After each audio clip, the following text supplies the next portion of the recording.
Olá pessoal, tudo bem? Eu sou o Paulo Portinho. A gente vai falar um pouquinho agora sobre o coronavírus e os efeitos na economia mundial. Vamos falar coisas que não estão sendo ditas comumente na imprensa não especializada, tá ok? Me acompanha.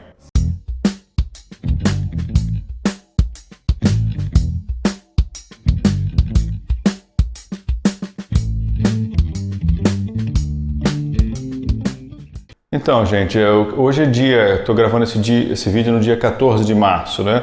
Onde os casos na Europa estão começando a crescer, na China aparentemente já pararam de crescer, na Coreia também, e o que a gente está vendo no mundo inteiro é uma paralisação econômica, né? As pessoas ficando em casa, as pessoas deixando de sair, o turismo suspenso, viagens internacionais suspensas e locais também. E eu queria debater com vocês aqui o que pode ser feito pelos governos. Eventualmente isso aqui pode chegar no vídeo de alguém que possa fazer alguma coisa, etc., para que a gente evite um colapso no sistema financeiro. Primeiro a gente vai identificar para vocês o que é esse sistema financeiro, pessoal. Pensa numa coisa, pensa num organismo humano normal, pensa tem rim, tem fígado, tem pâncreas, tem mão, tem pulmão, tem coração, tem cérebro, tem um monte de coisa. O que mantém isso tudo funcionando?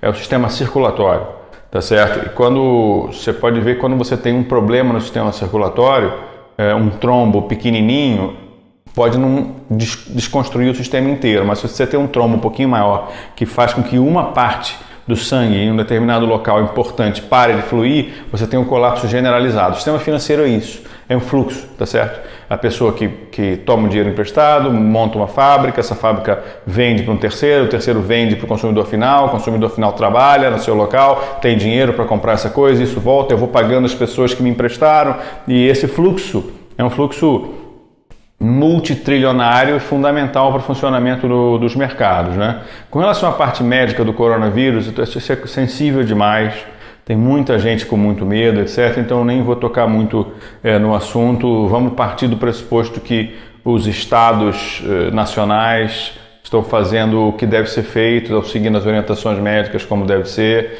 e se há de convir comigo que para um estado nacional o mais importante é cuidar das pessoas, aqui não falando do jargão político, né, do lugar comum político, mas cuidar das pessoas mesmo, evitar que as pessoas morram ou que exista um problema sanitário gigantesco ou de saúde gigantesco no país, né? Essa é a proteção imediata que eles têm que fazer. É evidente que a economia nesse aspecto vai ficar em segundo plano. Mas talvez existam algumas coisas que a gente pode fazer. Mas primeiro a gente tem que identificar exatamente qual é o problema de agora. Tá? O que eu vou falar agora, tem muita gente que me assiste, muito inteligente, muito entendida, trabalha na área de regulação, às vezes na área de regulação internacional, etc. O que eu estou falando é meramente especulativo do que eu leio principalmente na literatura internacional, nos jornais internacionais que tratam sobre o assunto e na parte específica de finanças. Tá, ok? Mas é óbvio que isso aqui não é uma sugestão firme sobre o que deve ser feito, mas apenas uma sugestão do que pode estar acontecendo e que tipo de atitude os organismos internacionais, principalmente, né? Aí conto todos, os bancos centrais, os comitês de Basileia, os governos, os tesouros, etc., como é que eles podem, de alguma maneira, reduzir possíveis impactos desagradáveis desse coronavírus, tá? Primeiro vamos comparar com a crise de 2008. A crise de 2008 foi em um setor, tudo bem que é um setor gigante, mas em um setor nós tivemos um determinado nível de inadimplência, de defaults, primeiro nas hipotecas subprime, que são aquelas de baixa qualidade, que as pessoas pararam de pagar, e depois em hipotecas um pouco mais altas que as pessoas pararam de pagar. Esse trilho ia do tomador, tá certo? A pessoa que deixava de pagar até o banco e voltava eventualmente a um fundo de pensão. Quando a pessoa parava de pagar, a gente não sabia quem deixava de receber. Se era o banco ou se era um fundo de pensão que já tinha comprado aqueles produtos sintéticos que envolviam as mortgages, né, as hipotecas. Então normalmente funciona assim. O banco ou o terceiro, ele gera um produto que as pessoas compram, né, crédito, e elas pagam esse crédito ao longo dos meses, anos. E esse pagamento vai para o interessado final, que muitas vezes é um fundo de renda fixa, um fundo de crédito privado, um fundo de pensão, literalmente, que precisa desses fluxos de caixa de 30 anos, de 40 anos. Então, é assim que funciona esse fluxo. Esse fluxo Quando aconteceu de dar um problema no consumidor final, a gente eram todos produtos financeiros bem montados. Então o Banco Central, os bancos centrais do mundo inteiro fizeram o que a gente chama de quantitative easing. Eles deram muita liquidez. Dar liquidez significa melhorar o balanço dos bancos, em última análise, né? Dar liquidez significa colocar dentro do balanço, pegar uns ativos mais ou menos do banco e trocar aqueles ativos. Ativos de má qualidade do banco seriam eventualmente crédito que eles concederam para empresas, pessoas físicas que não são tão seguros quanto o governo. Então, quando eu pego esses créditos e troco por título governamental, eu coloquei dentro do balanço dos bancos um ativo maravilhoso, que dentro das regras de Basileia, etc., faz com que o banco tenha um balanço saudável, seguro e que faz com que ele possa emprestar mais. Então, o objetivo dos bancos centrais, ao trocar esses títulos podres em níveis trilionários, tá? Ao longo de 10 anos, por títulos públicos de alta qualidade, era garantir que os balanços dos bancos tivessem segurança, estivessem saneados para emprestar para o mercado. Não funcionou muito bem, funcionou para não quebrar o sistema financeiro, mas não funcionou muito bem porque a gente não conseguiu gerar inflação, as pessoas não consumiram mais a ponto dos preços subirem e os bancos não conseguiam emprestar porque não havia demanda de crédito e até hoje não há. Você pode ver que o crescimento, exceto dos Estados Unidos, mas o crescimento do mundo todo de uma maneira geral, exceto a China, evidentemente, mas na Europa, os países desenvolvidos, é um crescimento baixo, Japão, é um crescimento baixo, tá? Então não funcionou muito bem. Mas naquela época isso estava fechado numa demanda privada muito específica, que é a demanda dos créditos imobiliários, tá? O que está acontecendo agora é diferente. E por isso que a gente tem visto os bancos centrais fazerem mais do mesmo e as coisas não estarem funcionando adequadamente até agora. Pode ser que eles façam mais adiante ou outras coisas que façam com que funcione. Mas o meu ponto fundamental aqui é o seguinte: a gente está cortando a demanda privada direto, né? Essas ordens de não voar ninguém, essas ordens de deixar as pessoas em casa, as pessoas não saírem para bares, não saírem para trabalhar eventualmente, ainda que elas trabalhem de casa, etc. Isso a tendência é que existe uma redução monumental na demanda por serviços triviais, isso do comércio diário, dos restaurantes, etc. Né? O que você deve estar vendo na Europa, quem já foi à Europa sabe, quando você vai a uma cidade como Paris, uma cidade como Florença, Veneza, você vê aquilo tudo absurdamente lotado e aquele dinheirinho que cada italianinho ganha ali é um dinheiro gerado por aquele turismo, e não é um turismo pequeno, é um turismo monumental. Algumas cidades recebem 1 milhão de turistas por semana. Então aquilo ali é muito significativo e aquilo acabou, tá certo? Acabou e talvez continue sem durante 1 mês, 2 meses, 3 meses, 4, não sei. Não estou nem falando tanto do coronavírus não, mas das pessoas voltarem a se capitalizar, a se programar para poder fazer as viagens, ainda que o corona leve 1 mês apenas ou 2 meses, talvez a economia não tenha essa tração de voltar muito rapidamente.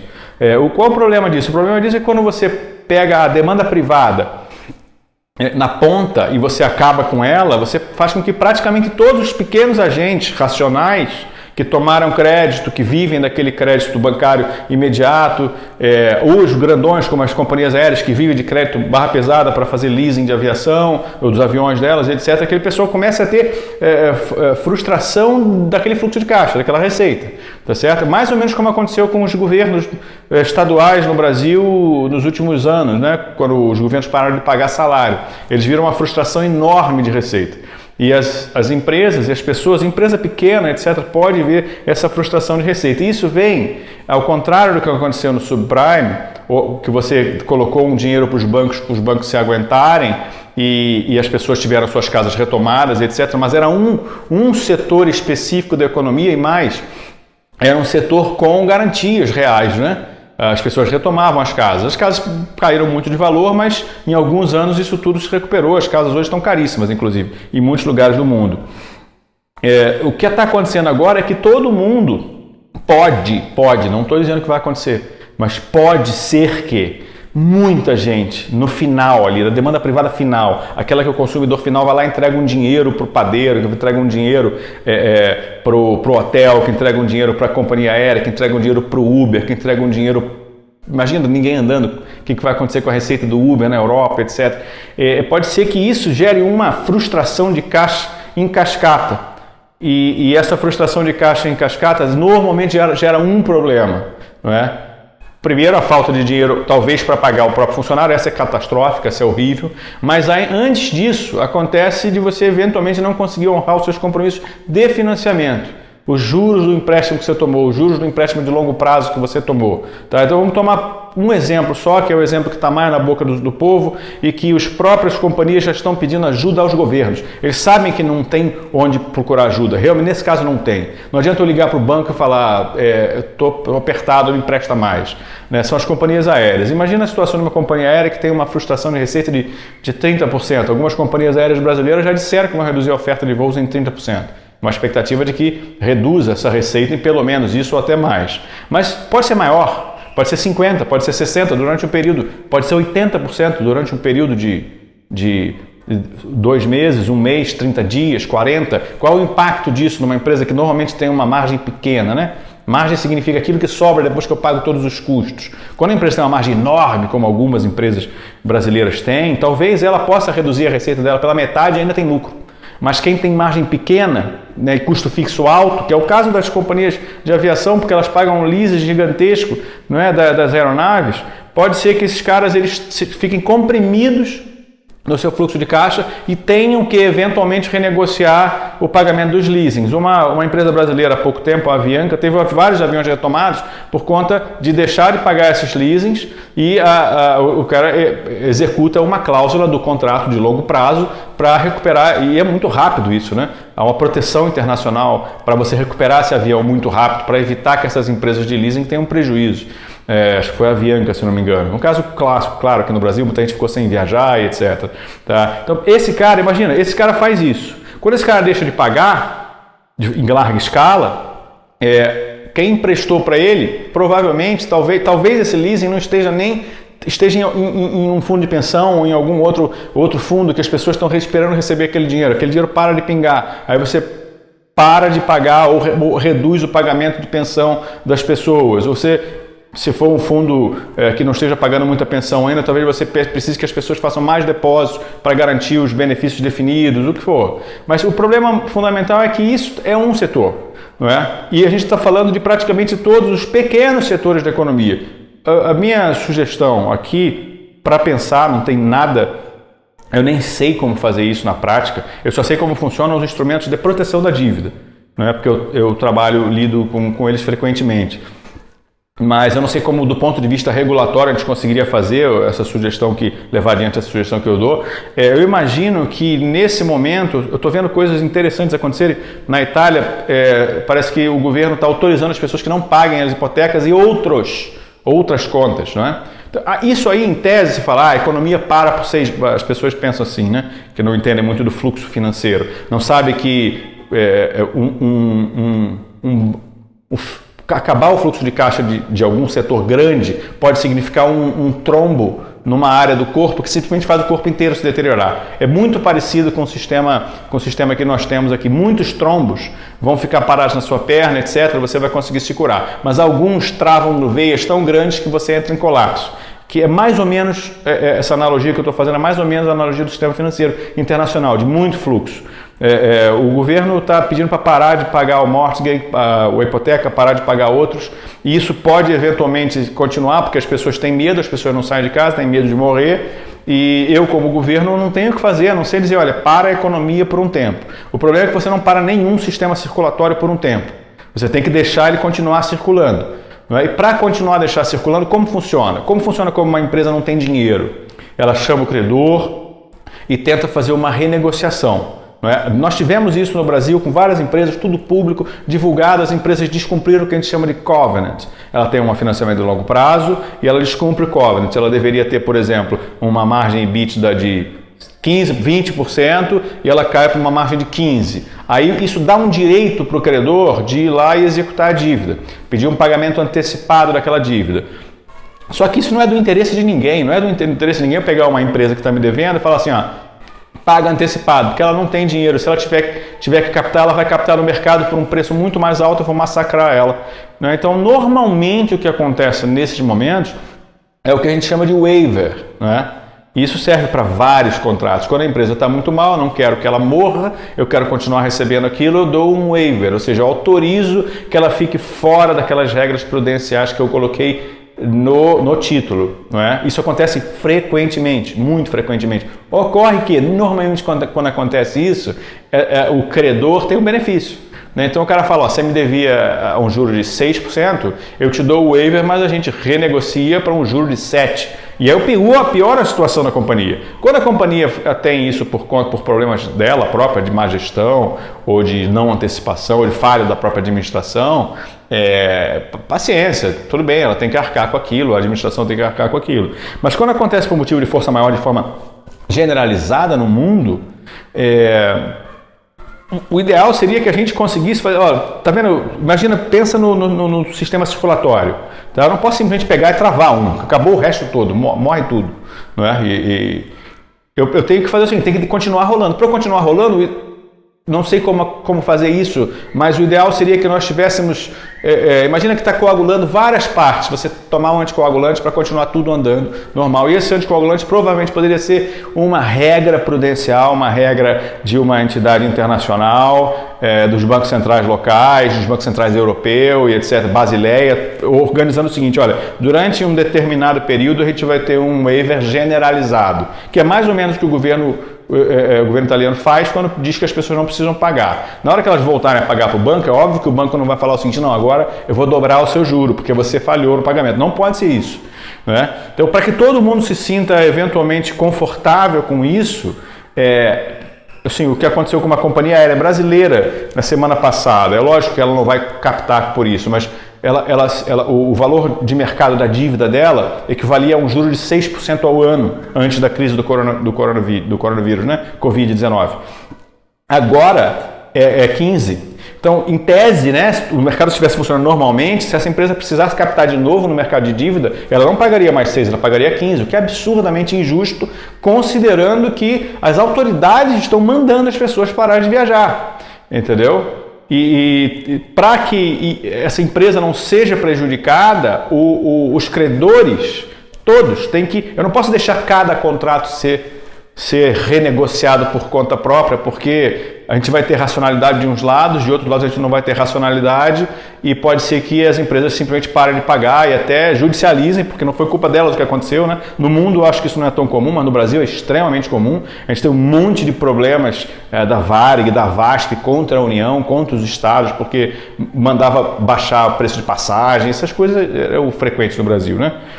Então a minha sugestão é que hoje os organismos, até por exemplo Basileia, vamos mudar as regras prudenciais por 6 meses, para que os bancos consigam andar em outro nível. Pode dar um enorme problema? Pode.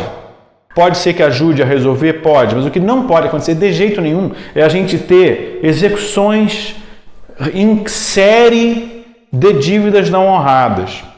Isso vai sobrar até para o pequenininho, que normalmente é aquele que não consegue chegar no banco dele e fazer uma renegociação, mesmo tendo perdido 30%, 40%, 50% da sua receita, que é o que deve acontecer em cidades turísticas europeias. Quem foi em cidade turística europeia, lembra de Florença, de Veneza, de Paris, de Londres, e olha o que existe hoje, sabe que se isso durar um mês, a frustração de caixa vai ser um negócio monumental.